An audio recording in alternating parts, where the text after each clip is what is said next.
जय हिंद दोस्तों, स्वागत है आप सभी का मेरे भाई आपके अपने परिवार में। और आज तक सुबह से आप लोगों ने काफी सारी वीडियो देखी कि इस सेंटर पर ये हुआ, इस सेंटर पर ये हुआ, इस सेंटर पर ये हुआ, और काफी अलग अलग तरह की बातें आप लोगों के सामने निकल करके आई। तो अभी हमारे सामने एक ऐसे अभ्यर्थी हैं जिन्होंने अभी जस्ट पेपर दिया है, और आप बोलेंगे सर ये रात हो रही है, इतनी रात में आप शूट क्यों कर रहे हो? क्योंकि पेपर ही खत्म रात में हुआ है।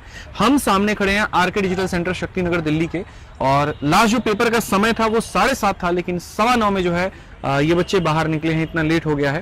तो एक एक करके हम सारी बातें जानने वाले हैं। क्या नाम है आपका? मेरा आनंद राजार्य। आनंद राजार्य है। तो आनंद, आप ये बताइए कि पहली बार आप एसएससी का पेपर दे रहे हैं, इसके पहले आपने और भी कोई पेपर दिया? सर पहले भी दिया है। कब दिया था पहले पेपर? साल दिसंबर में दिया था, 11 दिसंबर, थर्ड शिफ्ट इधर ही दिया था। ये सेंटर था, सेम सेंटर था। था। तो पिछली बार और इस बार में फर्क क्या है? सेंटर तो सेम ही है। क्या फर्क है? पिछली बार सर ऑन टाइम पे एग्जाम हुआ था, और एक ही लाइनिंग में बच्चे अंदर जा रहे थे, एक गर्ल्स एक बॉयज। तो इस बार तो इतना मतलब आधा घंटा में इधर हम बेड के अंदर फंसे रहे, काफी वोमिटिंग हुई, मेरे को चक्कर भी आने लगे, गर्मी इतनी तेज थी। तो इधर पेड़ थी, इधर छाव में खड़े हुए। फिर वहां से अनाउंसमेंट हुई कि जो आपका रिपोर्टिंग टाइम है, वो मेरा रिपोर्टिंग टाइम था सर 4 बजे। लिखा हुआ एडमिट कार्ड पे आपके ये है। अनाउंसमेंट हुई कि गेट नंबर 1 वालों का जो रिपोर्टिंग टाइम है वो 6 बजे होगा, और एग्जाम कंडक्ट 7 बजे होगा।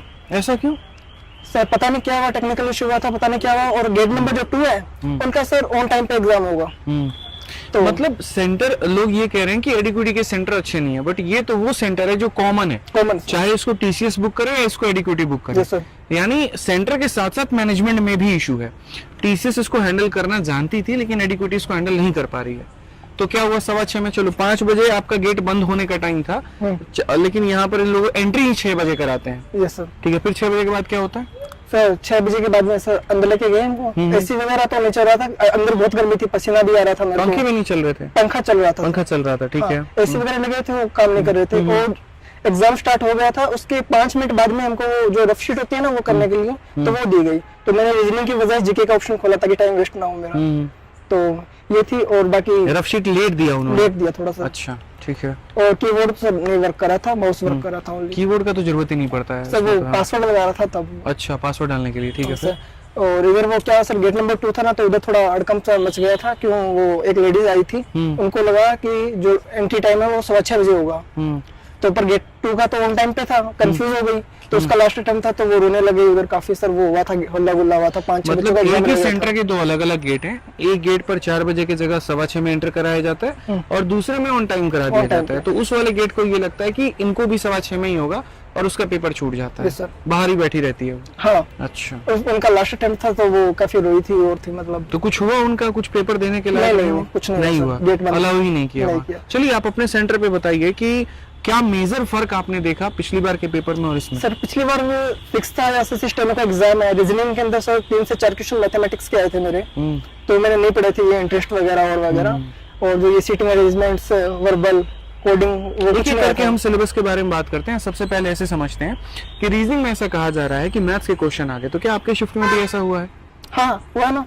वैसे 3 से 4 क्वेश्चन आए थे रीजनिंग के पेपर में मैथ्स के। जो कौन से क्वेश्चन थे? जैसे सवाल क्या था? सर इंटरेस्ट का था, और वो मेरे से नहीं हुआ था। और 2-3 क्वेश्चन और थे सर मैथ्स के, वो मेरे को याद नहीं है। क्योंकि खैर आप लोगों ने पढ़ा भी नहीं है, तो आपको आइडिया कैसे होगा? आपके में तो मैथ्स आता भी नहीं है। रीजनिंग का लेवल क्या था और किस तरह के क्वेश्चंस थे? कुछ क्वेश्चंस बहुत इजी थे, कुछ क्वेश्चंस बहुत हार्ड थे। ऐसे क्वेश्चंस से देखे मैंने पहली बार, तो पूछा कहां से, ना मैथ्स से ना रीजनिंग से है। तो क्या आप इस तरह के सवालों के साथ में संतुष्ट हैं? क्योंकि लोग कह रहे हैं पेपर टफ चाहिए। तो एक होता है टफ, एक होता है इरेलीवेंट। टफ वो होता है कि आपका जो सिलेबस उसमें क्वेश्चन के लेवल को बढ़ा दिया जाए, और इरेलीवेंट वो होता है कि आपके सिलेबस से ही ना दिया। तो आप इसको टफ कहना चाहेंगे, इरेलीवेंट कहना चाहेंगे? सर इसको तो कुछ आइडिया नहीं लग सकता। कुछ क्वेश्चन तो बहुत इजी थे, इतना इजी थे, ऐसे देखते ही आंसर दिख रहे हैं कि ये आंसर होगा। कुछ क्वेश्चन तो बहुत ज्यादा हार्ड थे, मतलब एक्सट्रीम लेवल पे हार्ड थे। ठीक है, पेपर स्टार्ट होता है, उसके बाद में आप इंग्लिश सेक्शन पे आते हैं, तो इंग्लिश में भी क्या कुछ डिफरेंस देखने को मिला? क्या है सर? क्लोस्टेट था उनका, नॉर्मली वेटेज रहता है 15 to 20 मार्क्स, इस बार ओनली 5 मार्क्स। एंड पैसेज थे वो काफी शॉर्ट ही आए थे, और इंग्लिश काफी इजी थी। और बाकी ओवरऑल अगर हम बात करें रीजनिंग पे, जीएस का क्या कहानी है?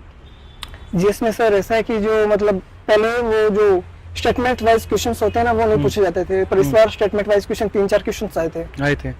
ठीक है। और बाकी अंदर के मैनेजमेंट को अगर आप देखें, तो क्या आपका सिक्योरिटी चेक पहले की तरह था, या थोड़ा सा और ठप था कहानी? यहाँ पर क्या कहानी थी मतलब? सर सिक्योरिटी चेक तो इतना मतलब ठीक था, और मतलब ज्यादा डॉक्यूमेंट्स वगैरह में जो पिछली बार दिया था तो मैंने नाम वगैरह काफी पूछा था, मेरा इशू भी हुआ था पिछली बार आईडी को लेके, तो मेरे को साइन वगैरह भी करवानी पड़ी थी मैनेजर के यहाँ से, पर इस बार ऐसा कुछ नहीं हुआ। कुछ भी नहीं हुआ, मतलब कोई अंगूठी पहन करके जाए, कड़ा पहन करके जाए, ऐसा कोई चेकिंग वो नहीं? तो थोड़ा सा हुआ, तो पेन था मेरे पास, तो मेरे को बोल दिया पेन साइड में रख दो, पेन अंदर मिल जाएगा। फिर अंदर पेन था, जो मैंने 2 पेन चेंज करवाए थे, उसके बाद में वो पेन काम कर रहा था।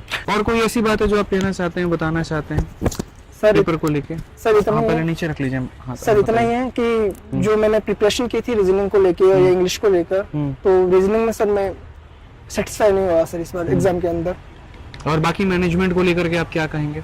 सर बाकी मैनेजमेंट तो ये जो लड़कियां आई थी दूर दूर से आई थी और थी, तो उनको सर इतना नाइट के अंदर छोड़ा गया है, तो उनका मतलब मेरा एक फ्रेंड था हरियाणा से आया था, उसका ट्रेन मिस हो गया था सर। अच्छा, लास्ट टाइम था मतलब लोग भी अपने हिसाब से देखते हैं कि यार 7 बजे मेरा पेपर खत्म हो जाएगा, ठीक है, तो हम घर चले जाएंगे 8-9 बजे की ट्रेन पकड़ करके, छोड़ ही रहे हैं 9:15 रात के 9:15 में, तो मतलब फिर वो लोग कैसे जाएं? ये अपने आप में देखिए एक फेलियर दिखा रहा होता है कि जब वही टीसीएस हो रही होती है तो सारी चीजें समय पर होती है, लेकिन एडिक्विटी के आते ही वही सेंटर, वही स्टाफ, वही सब कुछ, लेकिन सारी चीजें फ्लॉप होते नजर आती है। तो कई बार प्रॉब्लम सेंटर पे देखने को मिल रहा है, तो कई बार प्रॉब्लम मैनेजमेंट के अंदर में देखने को मिल रहा है। और ये बात एसएससी चेयरमैन साहब को समझनी चाहिए कि एडिक्विटी जो है कंप्लीट फेलियर है और कुछ भी नहीं है। मैंने कभी भी ये नहीं कहा कि आप टीसीएस को लेकर के आओ, लेकिन आप एक ऐसी व्यवस्था करो जिससे बच्चों को परेशान ना होना पड़े। अभी हम लोग आए 10 मिनट के लिए, ट्रैफिक में फंसे, उतने देर में सारे बच्चे यहाँ से चले गए, नहीं तो मौका उनसे भी बात करने का मिल पाता और सारी चीजें हम उनसे भी जान पाते हैं। ठीक है कि बच्चे जो यहाँ कह रहे हैं कि कुछ खबरें जो हैं अफवाह हैं, कुछ चीजें ऐसी हैं, मैं अगर ग्राउंड रिपोर्टिंग पे आ जाऊँ तो मैं एक चीज दिखा सकता हूँ, एक किल से लेकर के जहाज तक सारी चीजें बता सकता हूँ आपको। ठीक है, बस आपसे इतना कहूंगा यहाँ कि सेंटर भी वही है, लेकिन मैनेजमेंट बहुत बेकार है और इस बात को समझने की आवश्यकता है एसएससी चेयरमैन साहब को कि ये जो हो रहा है ये बिल्कुल भी सही नहीं हो रहा। अभी तो सिर्फ स्टेनो का आशीष ये पेपर है तब ये हाल है, सोचिए अगर सीजल का हो गया तो क्या होगा। मतलब बहुत ज्यादा अपने आप में कुंभ के बराबर है वो कि, कि ठीक है, और उसको कैसे मैनेज करेगी हमारी एडिक्विटी, कैसे मैनेज करेगी हमारी एसएससी के लोग, सारे स्टाफ यहाँ पे, ये तो अब देखने लायक होगा। आप मेरे साथ में जुड़े हुए थे यहाँ पे, बाकी सारी चीजों को आपने बेहतर से समझा है और ये ग्राउंड रिपोर्ट थी। इसके अलावा मैं आप चाहते हैं तो मैं और भी सेंटर्स पे विजिट करके कल उनके हालात बयान कर सकता हूँ। बस इतना कहूंगा यहाँ कि बच्चों के भविष्य के साथ में खेलने के अलावा और कुछ नहीं किया जा रहा है। नौकरी सिर्फ एक दिखावा है और कुछ भी नहीं है, यहाँ देने की मंशा किसी को भी नहीं है। सर्वर बदलना बहुत ज़रूरी है, सिस्टम बदलना बहुत ज़रूरी है और इसके ऊपर पे लगातार हम आवाज़ उठाते रहेंगे। जुड़े रहिए हमारे साथ में। बहुत बहुत धन्यवाद। जय हिंद।